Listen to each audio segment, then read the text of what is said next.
Hello बच्चों, कैसे हैं आप लोग। This is Manas Kashyap from the study point, a guidance for your future. और मैं आपको पढ़ाने वाला हूँ physics that you can feel. आज हमारा टॉपिक सेकेंड चैप्टर से ही रहेगा, कैपेसिटर एंड कैपेसिटर्स वाले चैप्टर सेकेंड से एनसीईआरटी पैटर्न पे, जो कि है कॉम्बिनेशन ऑफ कैपेसिटर्स, जिसे कहते हैं संधारित्रों का संयोजन। अब ये कैपेसिटर के बारे में स्टडी तो हो गई, पैरेलल प्लेट कैपेसिटर हो गया। इसके बाद हम डिफरेंट वैल्यूज़ के जो कैपेसिटर है या सेम वैल्यूज़ के जो कैपेसिटर हैं, जो फैराड में आप मेजरमेंट करते हो, उसको हम कंबाइन करेंगे।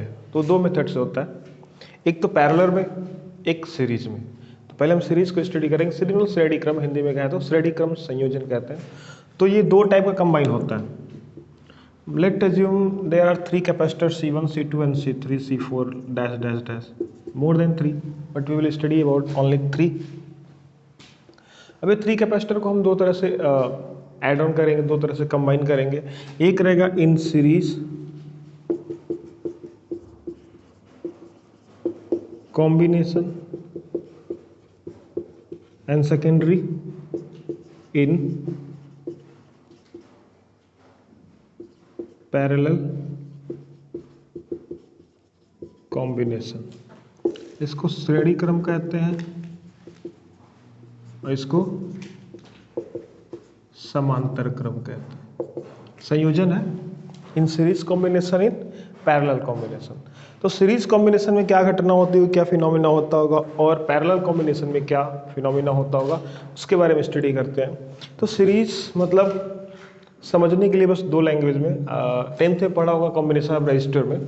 तो सीरीज ऐसे दिखाया गया होगा फिगर को, ए रजिस्टर का एक टर्म है, एक टर्मिनल रजिस्टर का सेकेंड टर्मिनल है। सीरीज में जोड़ने के लिए एक का जो एंड होता है दूसरे के स्टार्ट से अटैच्ड होता है, ठीक है। ऐसे ये जो रहा होगा 10th के लिए combination of resistors in series, और फिर combination of resistor in parallel में क्या होता होगा, सबके एंड और स्टार्ट पॉइंट डिफरेंट डिफरेंट हैं और वे सब एक ही पॉइंट से जुड़े हुए हैं। इससे ये सभी के स्टार्ट पॉइंट एक पॉइंट से, इन सभी के एंड पॉइंट है एक पॉइंट से। ये रजिस्टर में पढ़ा था। जो यहाँ पर कॉम्बिनेशन का सेम फिनोमेना यूज करेंगे सीरीज में लिए भी और पैरेलल के लिए भी। तो हम स्टार्ट करते हैं इन सीरीज।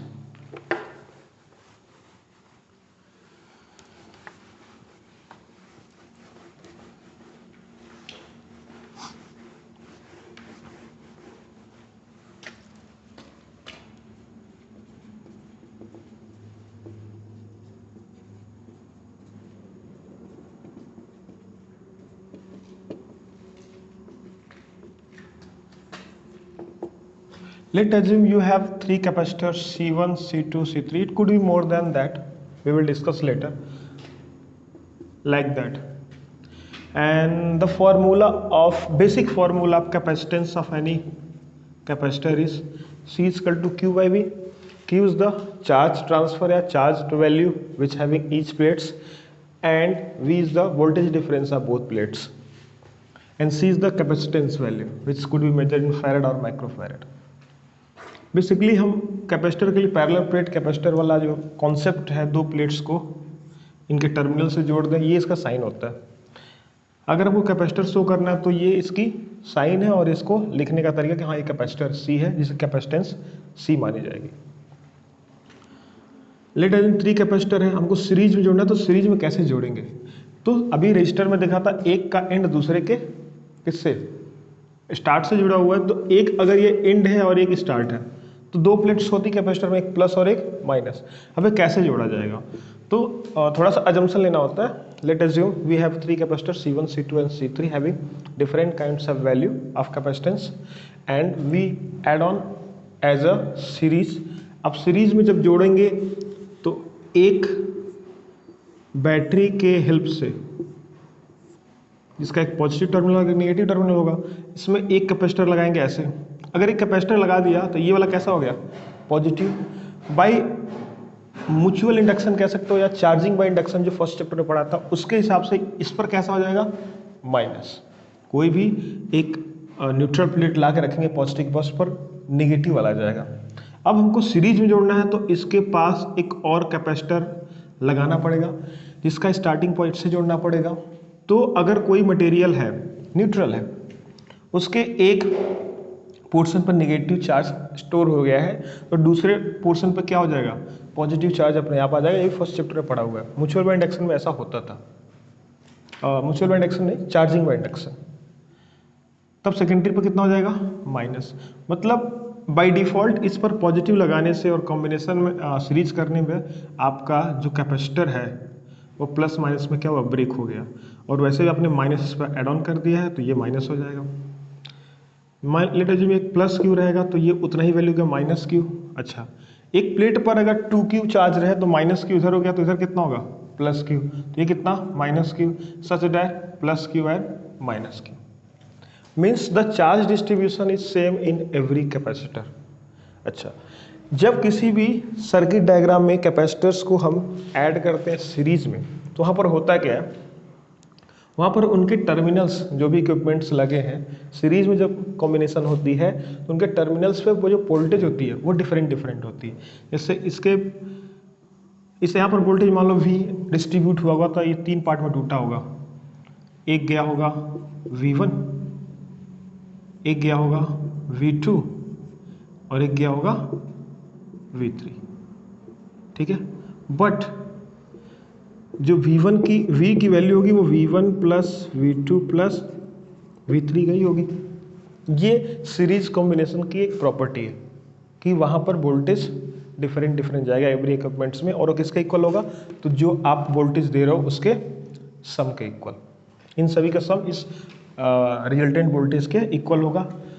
तो यहाँ से अगर Q चार्ज जा रहा है, Q चार्ज आ रहा है, Q जा रहा है, तो in every capacitors Q will be same. Q same जाएगा। तो ये बताइए V इक्वल टू क्या हो जाएगा, Q by C by this formula. तो V1 इक्वल टू क्या, अच्छा Q सेम है तो डिफरेंट क्या है, अगर Q सेम है और वोल्टेज डिफरेंट आ रहे तो क्या डिफरेंस होगी, वैल्यू इसकी कैपेसिटेंस होगी, अलग अलग होगी। तो इसका C1 कैपेसिटेंस है, इसका C2 है, इसका C3 है जो स्टार्ट में एज्यूम किया गया था। तो V1 equal to Q by C1, V2 equal to Q by C2 and V3 equal to Q by C3। V3 equal to Q by C3। Formula क्या था, V equal to V1 plus V2 plus V3। इस concept को हम लगाएं तो ये जगह Q by C, Q by C1, Q by C2, Q by C3 add कर दिया हमने। 3 के लिए कर रहे हैं, N के लिए भी हो सकता है।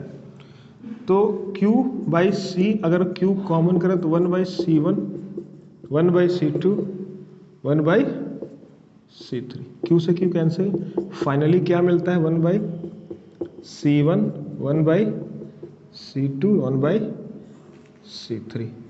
ये हमारा फॉर्मूला होता है for the combination of capacitor. इसको कहते हैं रिजल्टेंट या तुल्य धारिता, रिजल्टेंट कैपेसिटेंस, एंड ये डिफरेंट कैपेसिटेंस।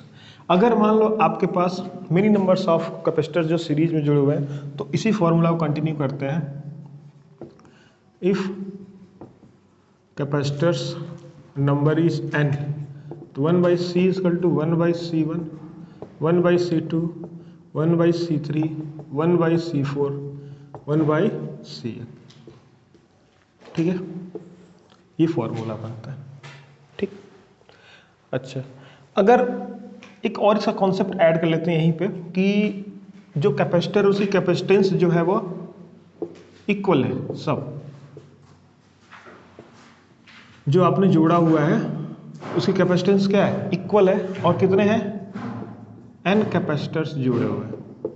तो जो इक्विवेलेंट कैपेसिटेंस होगी वो कितना होगा, C बाई n होगा। ये कॉन्सेप्ट में आना चाहिए। फॉर्मूले में रख दो 1 by C, 1 by C, 1 by C, 1 by C, LCM C, n by C, C को ऊपर ले जाएंगे, C by n। C equivalent की वैल्यू जो होगी, मतलब तुल्यांक जो कहते हैं या तुल्य धारिता जो कहते हैं वो C बाई n होगी। इस तरह से निकाला जा सकता है। इसका एग्जाम्पल क्या हो सकता है, कोई भी 2-3 कैपेसिटर ले लीजिए, उसको सीरीज में जोड़ लीजिए। मान लीजिए 6 माइक्रोफैरड का है, ये 3 माइक्रोफैरड का है, उठा के एक बैटरी से जोड़ दिया, तो 1/c इक्विवेलेंट क्या होगा, ये C1 हो जाएगा, ये C2 हो गया 6, 1 + 2 3/6, 1/6 C = कितना 1/2, तो C = 2 क्या माइक्रो फैराड। बहुत सिंपल है। इस पर जो स्पेशल क्वेश्चन रहेंगे वो नेक्स्ट वीडियो आपको देखने को मिलेगा।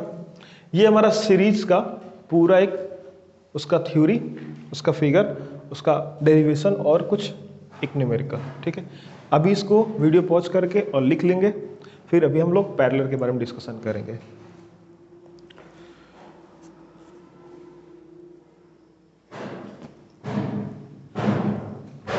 ठीक है, नेक्स्ट हमारा पैरेलल के बारे में चलेगा।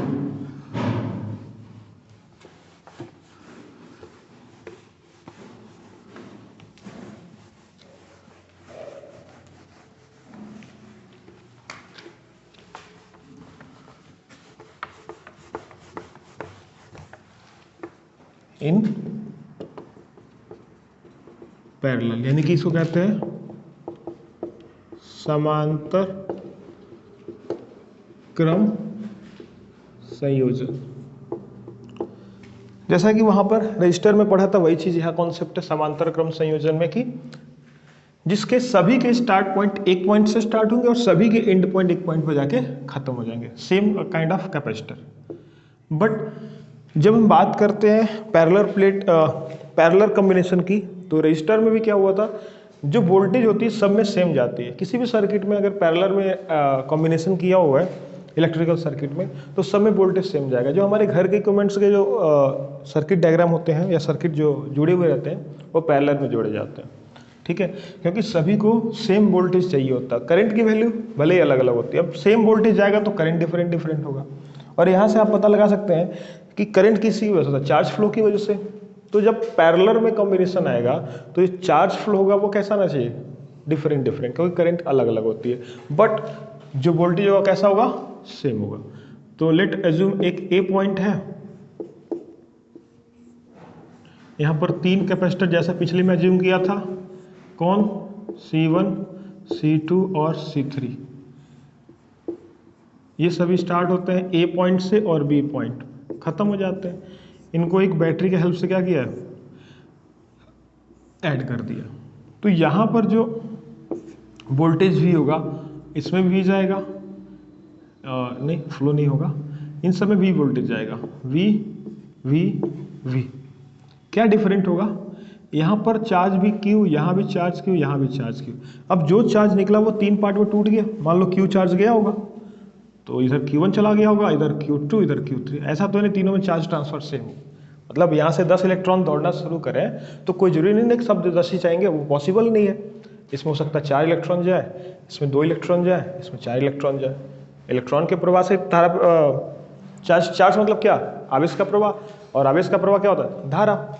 तो जब यहाँ से अगर 100 कूलम का चार्ज निकला है तो बहुत सीधी सी बात है कि 100 कूलम का चार्ज 3 पार्ट में डिस्ट्रीब्यूट हो रहा होगा, क्योंकि सबको अलग अलग चार्ज की आवश्यकता होगी, वोल्टेज सेम है, तो इसमें 3 अलग अलग क्या करेंगे, चार्जेस आएंगे। तो इसके लिए यहाँ का जो Q निकला वो तीनों Q के बराबर होगा। तीनों Q मतलब Q1 + Q2 + Q3 के एडिशन, सम के इक्वल होगा, वोल्टेज सेम रहेगा। फॉर्मूला कौन सा यूज करेंगे, वही C = Q/V।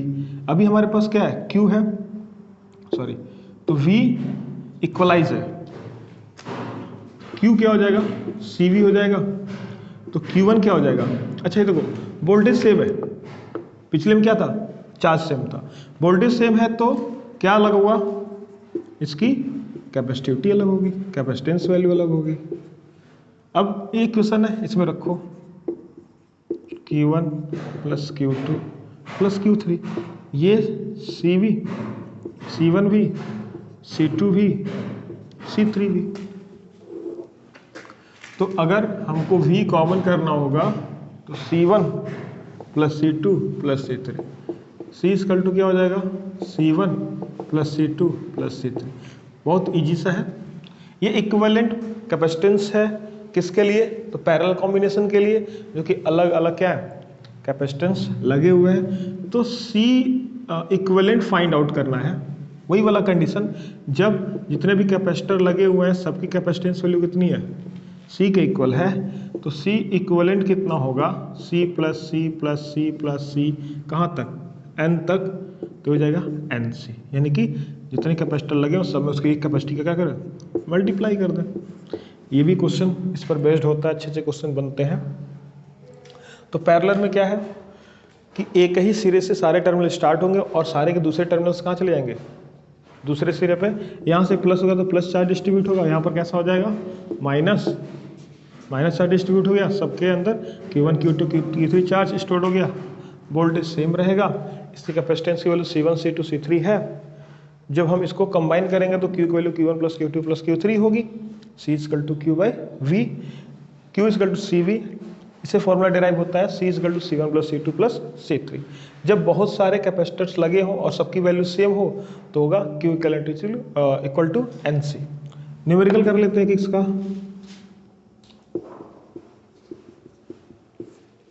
कि इसमें 3 जोड़ लो, ये 1 माइक्रोफैरड का, ये 2 माइक्रोफैरड का, ये 3 माइक्रोफैरड का।